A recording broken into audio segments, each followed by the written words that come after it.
Hi, my name is Bradley Weakland. I came to this program. I've been here for almost 3 months now, and my childhood was very good. I had a wonderful childhood. I had an older brother and an older sister. I looked up to my older brother. We did a lot. When I was 12, my brother got addicted to heroin. Praise the Lord. Now he is 23 or 24 years sober. I didn't lose him forever, but I lost him for a good chunk of my childhood. I ran from all my problems. I didn't deal with them. I didn't face them, death or any big problem in my life. I just feared away. I stuffed it or ran from it. Baseball was my first love.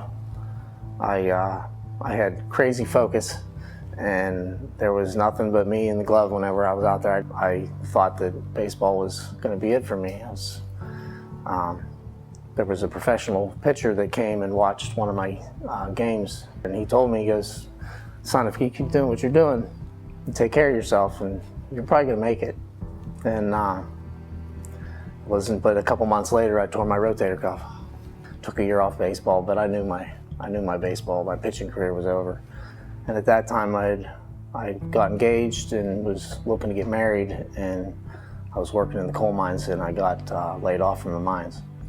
And that put me in a hole. I felt worthless. I felt like I couldn't provide. I sunk so deep into alcohol that I couldn't even wake up in the morning without drinking first before I ate. So alcohol pretty much became my life because I couldn't survive without it. And I think we all have it, that sense, that hole that we fill with everything but him. With entertainment or with a lifestyle or with drugs or money or women. In 2023, I got served divorce papers after we got back from vacation.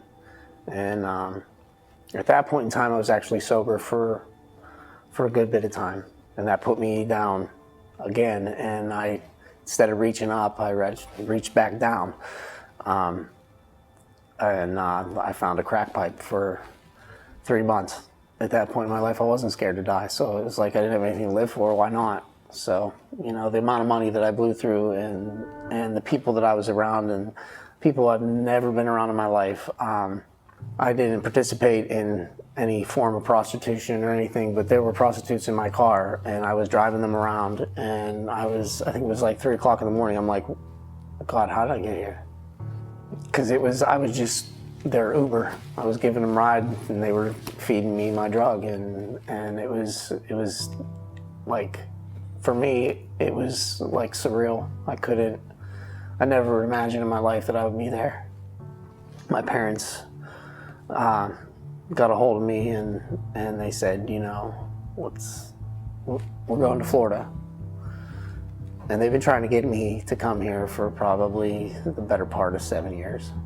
They said, the one morning they woke up and said, are you going to come with us? And I said, yeah, I'll go.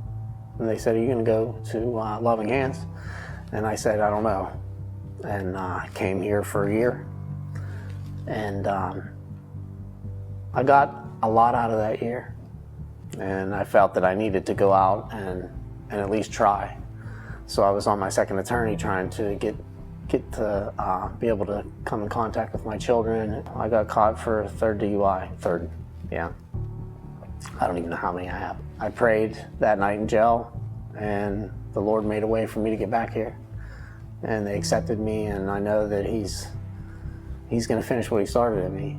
I realized that I have to completely surrender. That's why it hasn't worked for me, because I'm a knothead. I'm just thankful that He has a plan for my life. This place is special to me. It's not easy for me to get up and tell my testimony, but there's so much healing in it. There's so much good that could come from it. I haven't felt this at home since I was a kid with my parents. I'm still learning each and every day, but I think it's like Paul says, you have to die to your flesh daily. You have to surrender yourself daily too. They're one and the same. It's been a tough road. It's been a long road. But I made it a whole lot tougher than it needed to be.